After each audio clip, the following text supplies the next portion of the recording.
Hey guys, welcome back to my channel. In today's video, I'm going to be doing a story time. This story time is going to be about pregnancy, finding out I was pregnant, giving birth, etc, etc. I'm annoying. But although my daughter is now 14 years old, this story is quite old, but nevertheless, I'm going to tell it anyways. So here it goes. Let me just jump straight in. Okay, so when I was in college, I had met this guy.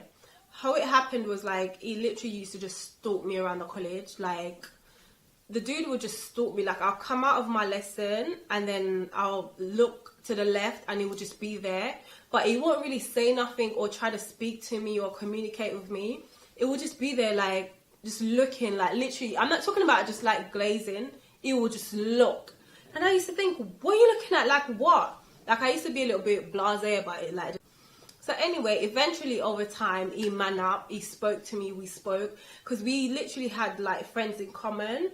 So we ended up speaking over time, and we started going out, seeing each other, and everything was going fine. 2 years passed, everything's going good. So I remember we used to talk about when you're in a relationship and you're young and you feel the world is all stars and moons and sun and everything. We used to kind of just talk about how one day we want to have a child and we're going to name it, what we're going to name it, all these things. So 2 years later, I remember I was at home and I remember I wasn't really feeling so good. And my mum kept on saying to me, you know them Jamaican mum gone, innit? Man, you're pregnant. And I was just thinking, nah, because she'll always run little jokes like that anyways. But I was like, no, little did I know. So anyway, I kept on prolonging and stuff like that. I wouldn't really feel well, whatever. So I remember this one morning, I woke up and, normal routine. I got up and I was getting ready for work. I remember this so clearly. I was right in front of the McDonald's in Brixton and I just felt this urge, I wanted to throw up so badly, but it was I couldn't hold it back. So I'm just trying to walk past the McDonald's quickly, real quick, so that I can kind of go to the side road or go to some corner so that if I'm going to be sick, I can be sick there instead of on the freaking main strip where the McDonald's is, where obviously people are passing. Bro, when I tell you that the sick was, sorry if you guys are eating or anything like that, the urge to be sick was happening so rapid that I actually throw up in front of the freaking McDonald's, passing, and I was just so embarrassed. I was so embarrassed. So anyway, I literally kind of went to the side road, pulled myself together, and then I went back home because I was I don't feel good. I'm not going to go work. So I rang work and I was like, you know what, I don't feel well, blah, blah, blah. Went back home and I was saying it to my mum, I don't feel good. And I literally threw up in front of McDonald's in Brixton, blah, blah, blah. I felt I didn't feel well. So then she's like, me tell you, say you're pregnant kind of thing. So then, anyways, I had made an appointment to see the doctor. Because at the same time, I don't know, I was just so nervous. I wanted to hear it from a doctor. I didn't even want to do a test. I wanted to hear it from a doctor that I was pregnant. So anyway, I went to the doctor and then we went in with my mom. It was a little bit awkward because obviously she's asking you bare question. When did you this? When did you have a period? Blah, blah, blah. She was asking you questions. So anyway, I did. And then she had told me to, wean the bottle, blah, blah, blah, and get the, for her to do the test. So then I was like, okay, waiting. I don't know what I was thinking at the time. But then I remember just sitting there and I remember her saying, yes, it's positive, you are pregnant. And I was just okay. And my mom was like, I can't remember what my mom said, I can't remember what she said, but it wasn't nothing negative, oh my god, she was cool about it. She wasn't cool about it, but she was okay. And within anything that we do anyway, she always supports us and stuff like that. So she was there, and then we went home and I was just like, oh my god, this is happening. So anyway, I had called her dad at the time, and I rang him and I was like, oh my God, I need to speak to you. It's so important. I need to speak to you, blah, blah, blah.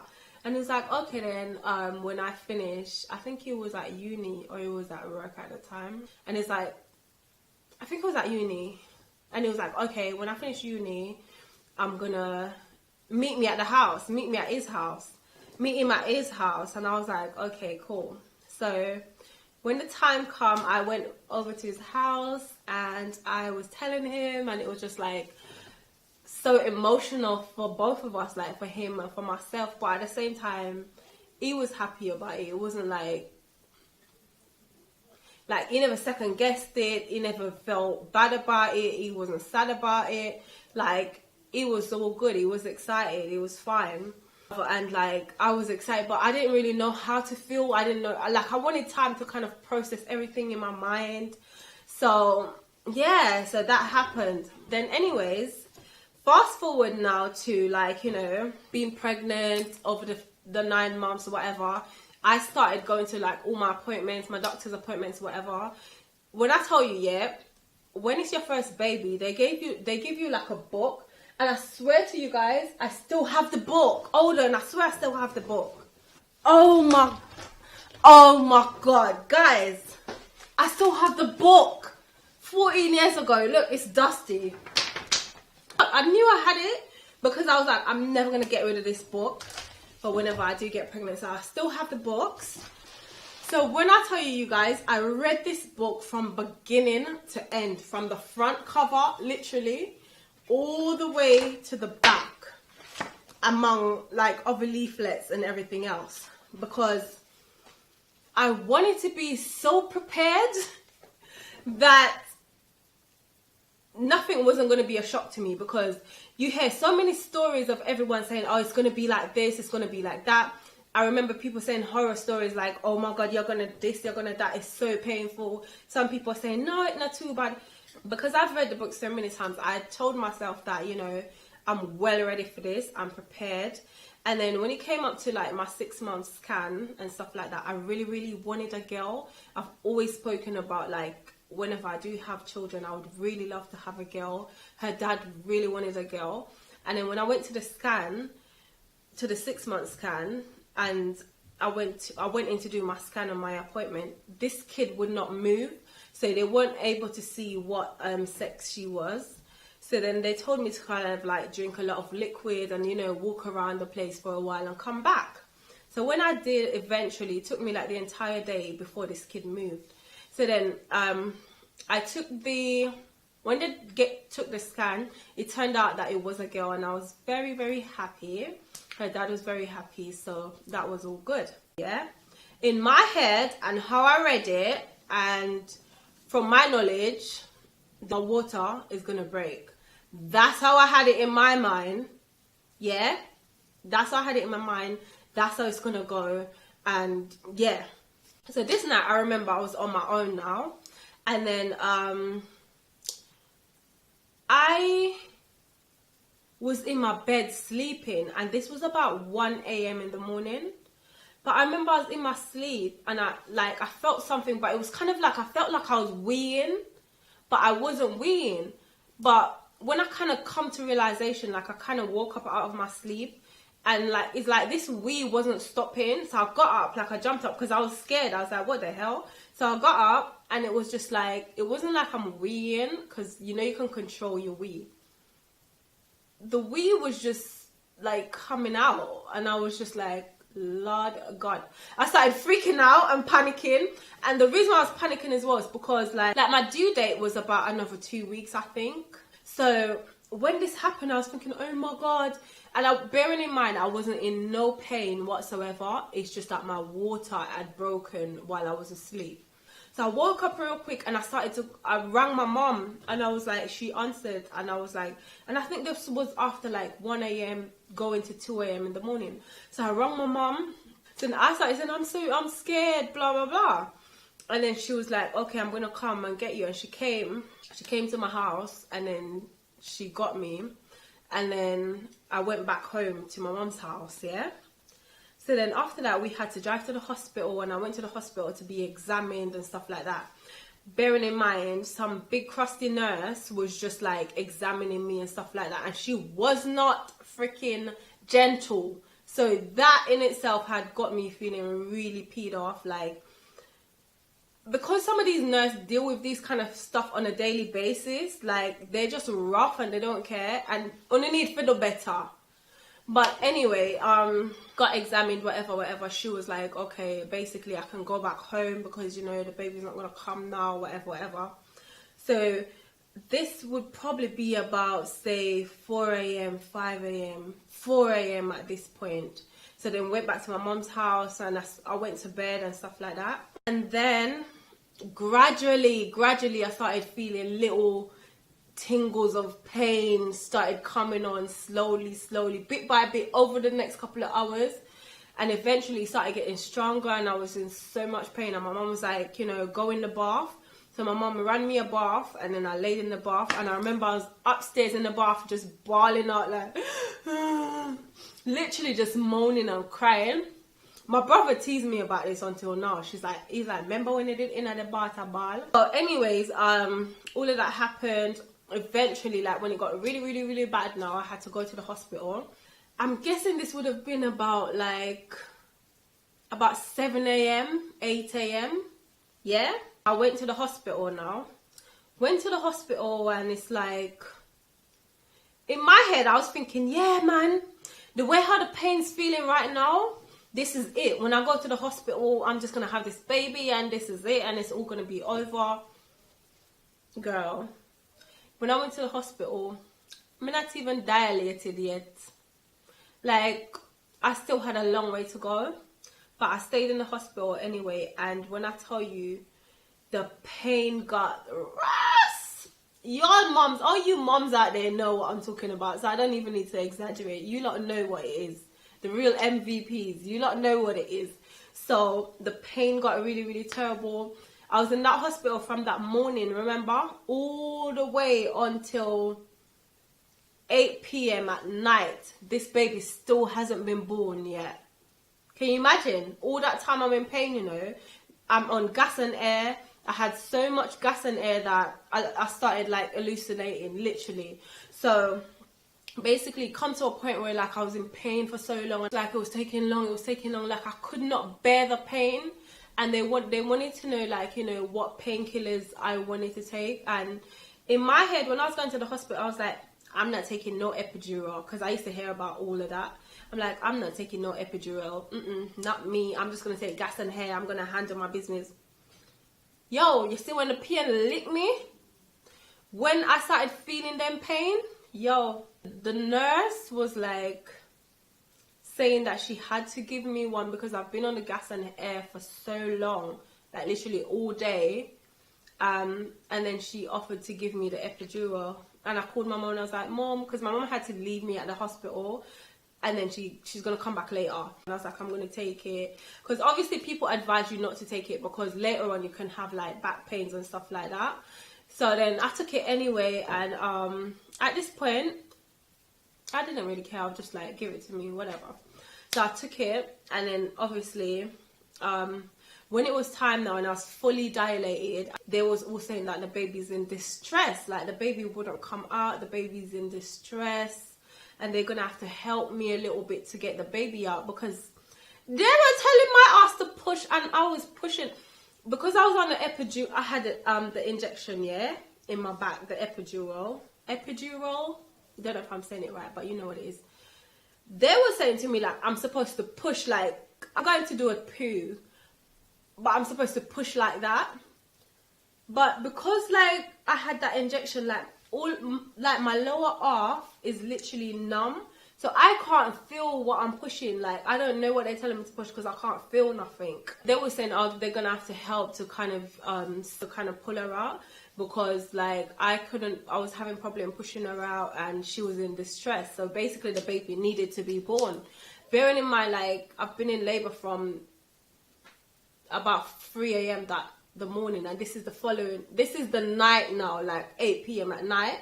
So it was just like, it was too much now. It was a lot now. So they've decided that they're going to help me to, you know, pull her out. At this point, I was literally pushing out the baby, throwing up at the same time in a bowl. It was horrible. And then, like, they tried to pull her out.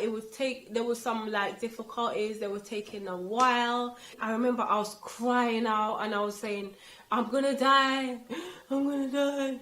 And I remember after they pull her out, because they were saying they're gonna help me, so they pull her out. I remember after she finally came out, I was saying, thank you, God. And then I remember saying to myself, I would never want to do this again. Yeah? I vowed to myself that day that I'll never do this again because of how horrible it was. But then eventually, like, when my baby comes out, and the funniest thing is that when my baby came out, because I had been on gas and air for so long, I was so drugged up. Your girl was high. I was drugged up. So it's like when she came out, and they must have rested on me, but I literally, like, I couldn't hold her or I couldn't cuddle her or nothing. Like, my arms are so weak. Like, my arms, like, literally dropped. So, like, I think I went to sleep or something, and then when I woke up, like, I actually held her and everything, and I was like, oh my God, my little baby. You guys, although her dad was there for every single step of it, it's like if my mom wasn't there, I don't know how I would manage. It's like my mom comforted me and supported me. I suppose because she's a mom and she's been through it so many times, like, she knows. But I was so thankful to have my mom there, you know, I swear to God.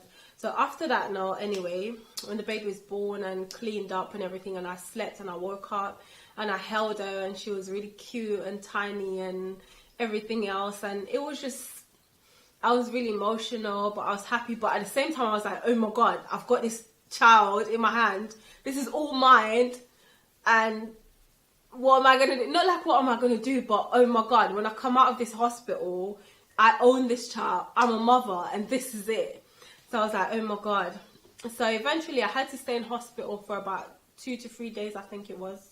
I stayed in hospital for a few days, and then they wanted to make sure everything was all right. And because I was a first time mom as well, they wanted to teach me how to, like, bath the baby, how to feed the baby and stuff like that. I remember after I first had her, they were like, you're not allowed to give her, like, bottled formula milk.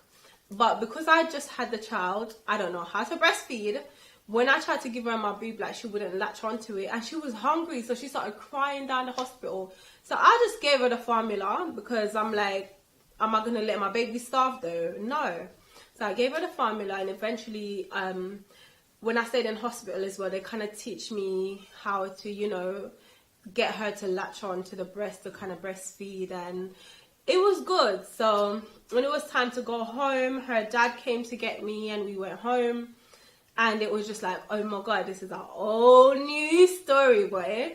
But it was because of that experience that I had giving labor, it literally scared me off, like really scared me, to the point that I was like, I'm never gonna have more kids.